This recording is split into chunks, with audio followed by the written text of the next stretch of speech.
আর আমাদের ভালোবাসা কিন্তু গত ৪-৫ দিন আগে থেকে শুরু হয়ে গেছে। আমাদের ভালোবাসা চলছে কিন্তু অলরেডি। আর এক বাক্যে আমার খুব ভালো লাগে যে দিদি বলেছে আমাদেরকে যেতে হবে। এটা আসলে আমি খুব গর্বের সাথে বলি যে আসলেই আমাদের ইউনিটি কত স্ট্রং।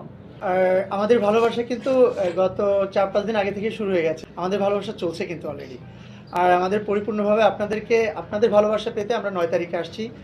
আর এই চলচ্চিত্রটি করার পিছনে আমার একটা ভালো লাগা কাজ করেছিল, যেটা হচ্ছে কারণ আপনারা জানেন যে আমি আর অপু বিশ্বাস একটা ছবি করেছিলাম, প্রেম প্রীতি বন্ধন, যেটা গত রোজার ঈদে রিলিজ হয়েছিল। আর যখন আমরা ওই ছবিটা শুরু করেছিলাম তার পরবর্তীতেই প্রথম অফারটা এই ছবিতে আসে আবার হিরোইনের কাছ থেকে। যাই হোক, ও নিজেই বলেছিল যে আমাদের এই ছবির গল্পটা ভালো, চাইলে আমরা এই ছবিটা করতে পারি।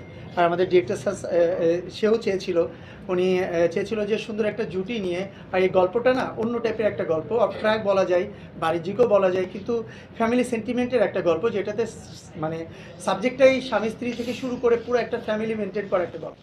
সেক্ষেত্রে তার কাছে হয়তো মনে হচ্ছে যে আমাদের দুজনের ক্যারেক্টারটা স্বামী স্ত্রী করলে হয়তো বা ভালো লাগবে, সেক্ষেত্রে দুজনকে চুজ করেছে। সো আমি অনেক হ্যাপি, অনেক ঋণী আমার ডিরেক্টর স্যারের কাছে। আমি কাজ করে অনেক বেশি মজা পেয়েছি ছবিটাতে। আর আমার হিরোইন, ওনার সাথে কাজ করতে পেরে তো আমার সবসময় ভালো লাগে, আগে করে ভালো লাগে, বিকজ দুজনের কম্বিনেশন, দুজনকে ডিসকাস করে কাজ করা যায়। আর আমাকে অনেক বেশি হেল্প করে, অনেক বেশি, যেটা আসলে অ্যাকচুয়ালি একটা হিরোইন একটা হিরোকে করে কিনা জানি না, বাট সে আমাকে অনেক বেশি হেল্প করে। সেক্ষেত্রে আমি অনেক বেশি হ্যাপি ছিলাম ছবিটা করে। এবং ফাইনালি অনেক ছবি করলেই তো হয় না, ছবি অনেক সময় অনেক ভালো ছবিও রিলিজ হয় না, মুক্তির মুখ দেখে না। সেক্ষেত্রে আমরা অন্তত শেষ পর্যন্ত একটা ভালো সময় আমরা দর্শকদের জন্য বাংলাদেশের বাংলা ছবি আনতে পারছি। সো এটা একটা আনন্দের বিষয়।